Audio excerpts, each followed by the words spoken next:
Hello all. This lecture we'll see about different types of software. That is, we'll mainly see about application software and system software. Then we'll see what is a compiler, interpreter, and also we'll see about high-level languages and low-level languages.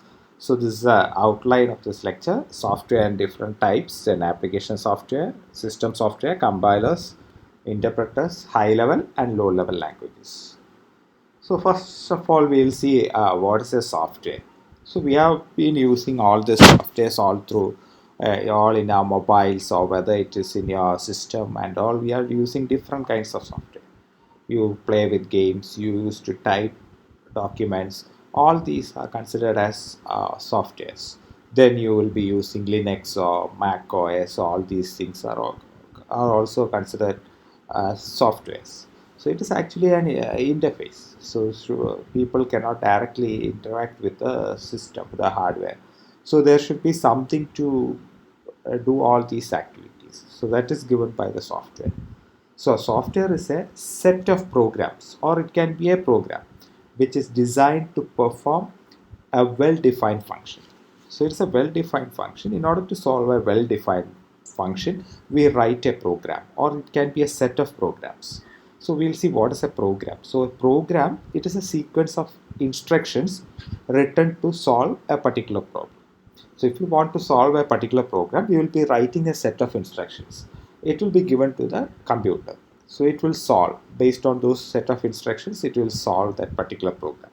Then it is known as a program. So it is a set of software is a set of programs, or it can be a program also. There are mainly two types of software. So first one is system software, and second is application software. So this is a basic division of software. So software, we have system software and application software. In system software, we have operating system and other utilities. So you will see different utilities. And in application software, we have generalized packages like the Microsoft Office. It is a generalized package. Or you can have customized packages. So if you want to have a campus software for your college, then it is known as a customized package. So each college will have different set of rules. So for if you are developing a campus management software, it will be different for different colleges. So or even your banking software, if you take this banking software, different people, different companies or different banks will be using different softwares. So those are known as customized packages. So you yourself maybe require some personal software which will be customized. So this is a basic division of softwares. So you'll see application software.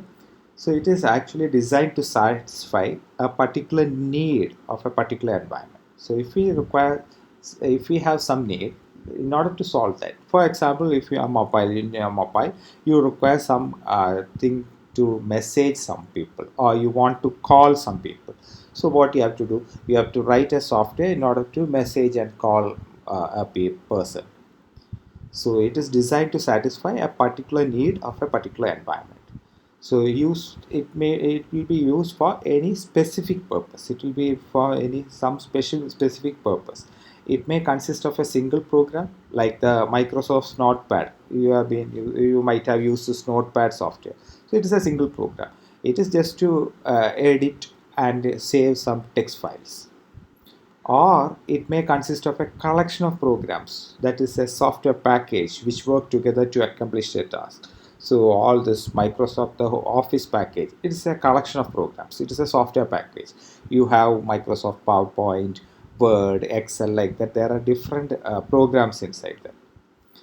Spreadsheet package, or you can have all these examples are for application software, payroll software, campus management software, inventory management software, if you are developing some income tax software, railway reservation software, like that. Microsoft Office suite software, all this belong to category of application software.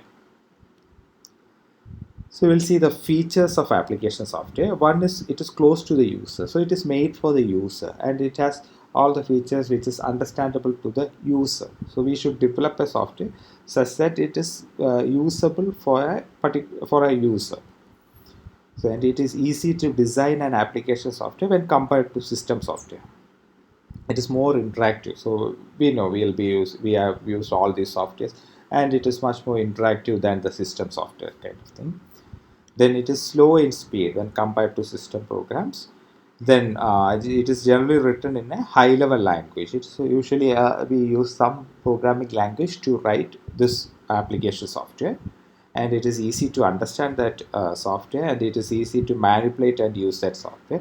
It is bigger in size and requires large storage space also when compared to system softwares. Now we'll see what is a system software. It is actually a collection of programs designed to operate, control, and extend the processing capabilities of the computer. So the bare hardware, it's with the bare hardware you cannot do anything. So in order to make it usable, you require some softwares. So for that, there are some softwares which help us to do all these things. So one thing is our operating system. So operating system is a system software. So it is generally prepared by the computer manufacturers. It may not be like that always. It may be sometimes it will be developed by the manufacturers themselves. It comprises of program written in low level languages. So it is basically written in low level languages that is understandable only for the computers or the hardware thing, and it interacts with the hardware. And it is when you compare with the application software, it much more interacts with the user. So we have to build something which is usable to the user, but here it interacts with the hardware. So we have to keep in mind about the hardware where which the software will be running, and it is an interface between the hardware and the end users. So it is actually in the middle between this hardware and the end users. So we have the hardware and the end users. So in between we require something. So that is given by this system software. So these are some of the system softwares: operating system, compilers, interpreter, assemblers. All these are considered as system software. So we will see all these things later. So features of system software: it is close to the system. The other one is close to the user. Here it is close to the system. It is fast in speed because it is much more interactive with the hardware and all these things. Then it is difficult to design this thing. It is difficult to understand the code, and it is less interactive. It is suitable only for the hardware systems. It is smaller in size. It may not be always same. Some softwares, system softwares are smaller in size when compared to large programs. Like if you take a game application and all, it will occupy much larger space. And it is difficult to manipulate, and is generally written in low level language. It may not be always true. It might be written in high level languages also. So this is the type of use softwares. So we have the hardware, then above that hardware we have the system software, and above that we have the application software, and the users interact with the application software. So there is some gap here. It can be considered as operating system. So the user will also be interacting with the operating system directly. So these are the different types of software. So we'll see what is an operating system. So it is a software program that manages computer resources. Basically, operating system is known as a resource manager. So everything in a computer is considered as a resource. If you take the memory, we have already seen RAM, or the secondary storage, hard disk, it is a resource. A printer, it is a resource. If you take the RAM itself is a resource. Any hardware component or anything in the computer is considered to be a resource. A file is a resource. Your directory, it's also a resource. So operating system, it is a software program that manages all these computer resources. We need to manage all these resources. Where should a program run? When we click on a Word document, what should be loaded into the primary memory or the RAM, or what should be saved in the hard disk? Like that, all those things will be taken care of by this operating system. So it allows components to communicate with each other, then enables a computer to run software applications. In order to run the software applications, this will facilitate to run these applications. Software which makes a computer to actually work is known as this operating system, and it organizes and controls the hardware also. So there are different hardware or components inside the computer. So operating system will organize and control all this hardware kind of things. So it acts as an interface between the application programs and the machine hardware. So this operating system is considered as an interface between these two, the hardware and the application programs. We have the application program and we have the hardware. So in order to interact with the application programs with the hardware, we require something. So it is like an intermediate person. So it is an interface between the application programs and the machine hardware. So these are some of the functions you will be studying about operating system in later semesters. Maybe in fourth semester you'll be learning about operating system. You have a subject, so you'll be learning all this. So these are some of the functions of this operating system. It has to manage the files. It has to manage the processes. It has to manage all the IO devices, the keyboard, mouse, everything. Network management, secondary storage, like here it has to manage the hard disk, security, how to protect unauthorized access. All these things should be dealt by the operating system. Then we will see some system softwares. We have seen the operating system. Next this kind of system software is compiler. So we'll see in detail later. So here we'll just mention that it is a computer program that is used to convert high level language into binary form, because the computer understands only binary language. It knows only zeros and ones. We have to give something in zeros and ones, then only the hardware can understand it. So you people will be when we write programs, it will be very difficult to write everything in zeros and ones. So what we do is we use some other language like C language or Java, C++, you have seen Python. There are different programming languages. So that programming language you will be writing in your own language. It may be much more easier to understand. So in that language you will be writing all this code, and this code is not understandable to the for the machine. For that we need to convert it into a machine readable format. So for that we require this compiler. So this is what it does. So we write something in higher level language, we call it a source program. The compiler will convert it into a machine language or object program. Then there is another system software, we call it as interpreter. It is a computer program that translates the same thing only. It will convert the source program into object into machine format. But a computer program that translates and executes instructions written in a computer programming language line by line. We will see in detail about it, this interpreter. Now you have to understand that it will convert a high level language. The same function, it will convert the high level language to low level language, but it is line by line translation or unit by unit translation. Then we have another system software, we call it as assembler. So in earlier days, programmers used to write in assembly code. So it is a different language. It is much more near to the hardware kind of thing. So we have to load everything in the registers. So we have already seen what is a register and all in the previous lecture. So when you write this program, if you want to add two numbers, what you do is you have to load two values into two registers, then you have to add the contents of those two registers and give the result. So what you do in assembler is you have to say which register you have to use. All these things you have to specify directly. So then it is known as assembler. So you will write it in assembly language, we call it as assembly language. Then the assembler is there to convert it into a machine language. So these are the system softwares. Then we have other system softwares like loader. So you'll be learning about system software in detail in your fourth sem. You have a subject called system software. So there you will be learning about linker, loader, compiler, interpreter, everything you will be learning. Then compiler itself as a subject you will be learning in later 5th or 6th semesters. So loader, it is actually a part of an operating system. So its main function is to load programs into memory. It has to load programs into memory. So if you want to run a program, it should be loaded into our memory. So it is done by a loader software. And then it will prepare them for execution, and after that it will execute them. Then we have linker or link editor. So this is also another kind system software. So it is a program that takes one or more objects generated by compilers and assemblers and assembles them into a single executable block.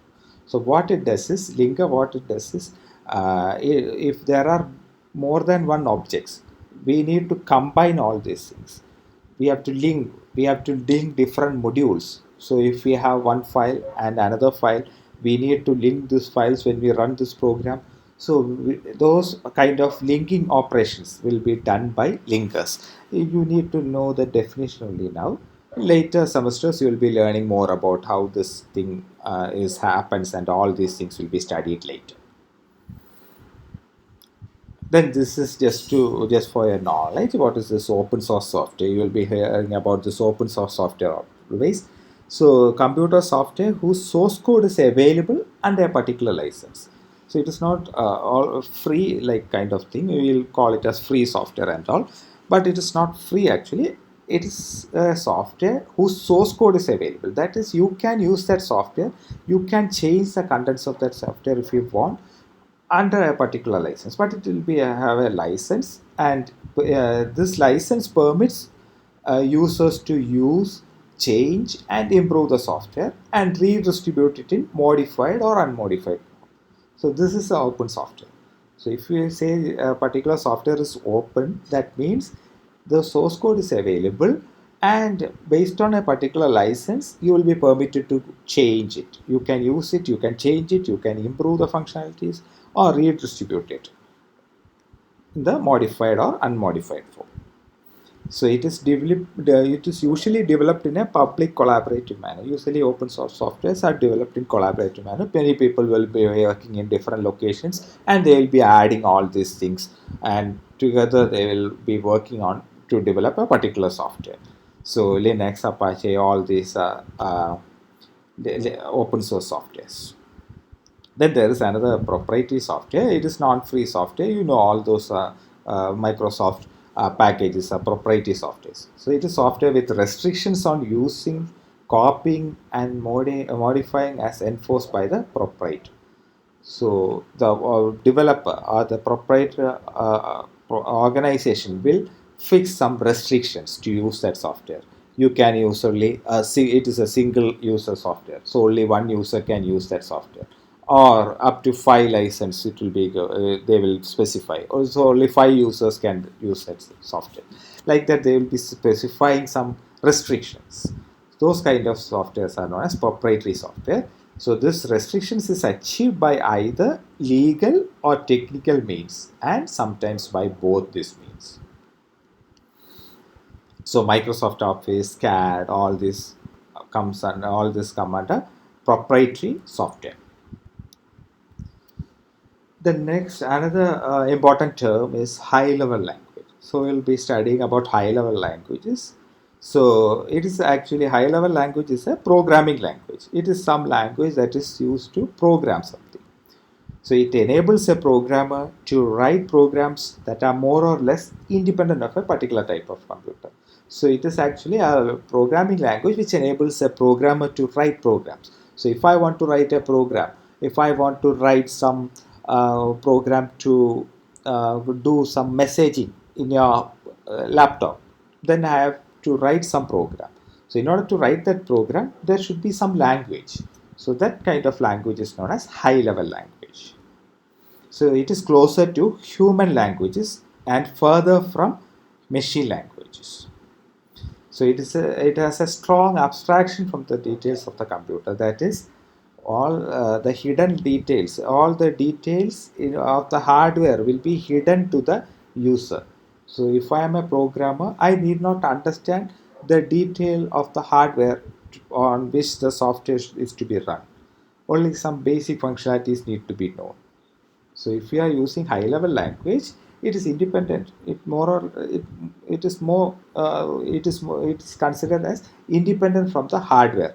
So if you want to write a program, you can easily write the program without understanding the hardware details. You should not understand what all registers are there, or you should not understand what is the RAM thing.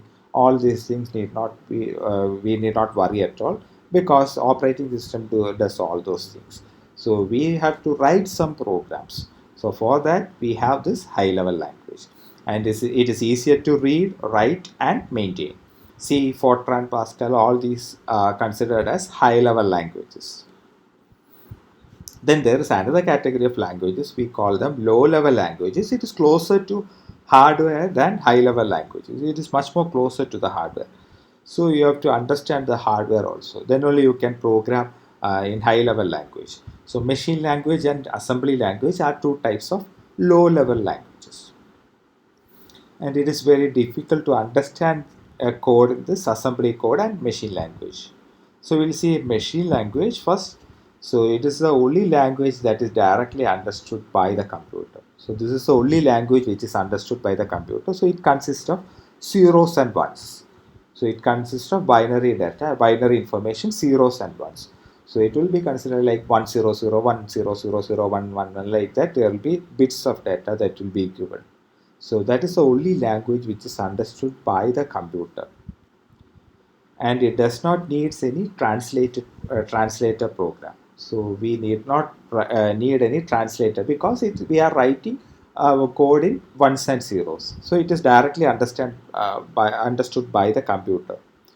So if we are using some other language, there should be a translator to convert it into machine language. And here the programs run very fast because we are directly interacting with the hardware. So it is very fast to, when we write some program, it will run very fast. So this is an example for machine code. So it will look like something like this. So we don't know what is this code actually. So it is some instruction that is given to the computer. It may be to add two numbers. So it is a machine code example. Then second type of low level language is assembly language. So it consists of a set of symbols and letters which is written in some assembly language. So it consists of set of symbols and letters. So it is actually written in some using some letters and symbols. So here we require translator program, or we call it as assembler, to convert it into machine language, because assembly code is also not understood by the computer. It is also converted to a machine readable format, or it is converted to 1000, like that we have to convert. So for that we have an assembler, and it is easier to understand when compared to machine language. So this is in compared to this machine language. It is not compared to this high level language. When we compare to machine language, it is easier than machine language, and it is easier to correct errors and modify program instructions. So if you want to correct errors also, it is very easy to correct these errors when compared to machine code. So you have already seen the machine code where it is 100, like that. So we cannot understand. If there is an error, we will not be able to understand where that error has occurred. But it is much more easier to correct these errors when you write in assembly code. And it has the same efficiency of execution as a machine level language. So it is more or less, we will get the same efficiency, the speed and all. It is more or less like the machine language itself. So, and it is machine dependent also. So for each machine you have to write different code. So I will show an example for this assembly code. So this is written on some Motorola or some machine, 6800 or some machine. So this is actually the machine language code. So this left side, this is not the actual code. This is the actual machine code that will be written. So earlier you will be having this hardware lab. In that hardware lab, you will be writing this code like this. So you will be first writing this, and when you write it in your hardware, when you interact with this hardware, you will be coding it like this. So this is actually you are loading something into register like that. There is some thing happening here. All these things you are writing directly. You have to specify the operands, the operators, all these things you have to specify based on this code. So this is the code, this left hand side, not the right hand side. This left hand side is actually the assembly code which will be writing. So you'll be writing like this. Okay. So this is the difference between this high level language and low level language. It is programmer friendlier language. It is much more machine friendly language. It is less memory efficient. So when you consider this memory and all, high level language or low level language has the highest memory efficiency because it directly interacts with the memory and all. We can directly use the registers, everything. So here if you see A means these are all actually registers. You have already seen a register. I have mentioned that accumulator. So this is actually loading something into the register directly. So, and it is easier to understand. Here low level is tough to understand. You have seen the examples. Then it is simple to debug. You can easily find out these errors. Debugging means to find out or detect those errors. It is complex to detect, debug. Then it is simple to maintain. It is complex to maintain. Then it is portable. High level language can be run on different systems, but it is non-portable. So it is machine dependent. It can run on any platform, but it is machine dependent. We cannot always say in high level language not all the programs can be run on all the systems, but most of the systems it will work. And here we need a compiler or interpreter. Here if you are using assembler language, then we need an assembler for translation. Next we will see compiler. What is a compiler? So it is a program translator. We have already seen it is a program translator. So it translates the instructions of a higher level language to machine language. So if you write something in higher level language, which is much more closer to the human readable format, it needs to be converted into machine language or machine understandable format. So that translation is done by the compiler. So it is actually a language processor. We call it as a language processor that reads a complete source program. So here the complete source program will be read, and which is written in high level language as a whole. So it will be read together as a whole in one go and translates it into an equivalent program in machine language. So that is that is a compiler. So what a compiler does is it takes the whole code together and it converts the whole one in a whole program in one go. So we need to convert the whole program in one step itself. So then it is known as compiler. So here the source code is translated to object code successfully if it is free of errors. If it is free of errors, it will be converted into object code or machine code. Then compiler specifies the errors at the end of compilation with line numbers. So that's the peculiarity of compiler. So the compiler will be running the whole program. So where all that error has occurred, it will be noting that this line number 5 there is an error, line number 8 there is an error, like that it will be given because it is trying to convert the whole program together. So that is why if there are 100 lines of instructions, the whole 100 lines will be converted to machine code if there is no error. If there is some error, it will list out all those errors and also the line numbers. Then we have another translator which is known as interpreter. So this is also a translator to convert high level language to low level language. But here translation is of single statement of source program into machine code happens here. Only a line by line translation happens here. So even if you are writing 100 lines of code, first line will be converted into machine code. If there is no error in that, it will be converted into machine code. Then it will check for the second line. If there is no error, it will convert into machine code. So it is line by line translation. So what it does is it executes it immediately before moving on to the next line. So first line will be converted and executed, then the second line will be converted, like that it will go on. So if there is an error in that statement, what it does is it stops it. The interpreter terminates its translation process at that statement. Where that error has occurred, it will stop there. But the compiler will continue executing. So the interpreter, what it does is if an error has occurred in 7th line, it will stop there and report that error. So we have to correct that line error. Then we have to interpret it, like that it will go on. So it displays an error message whenever an error has occurred. So interpreter moves on to the next line for execution only after removal of the error.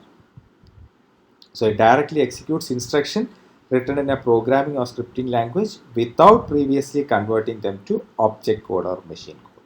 So it may not convert directly, it will directly execute instructions. So Perl, Python, MATLAB, all are interpreted languages. So they all have this interpreters. So this is the difference. These are the differences between compiler and interpreter.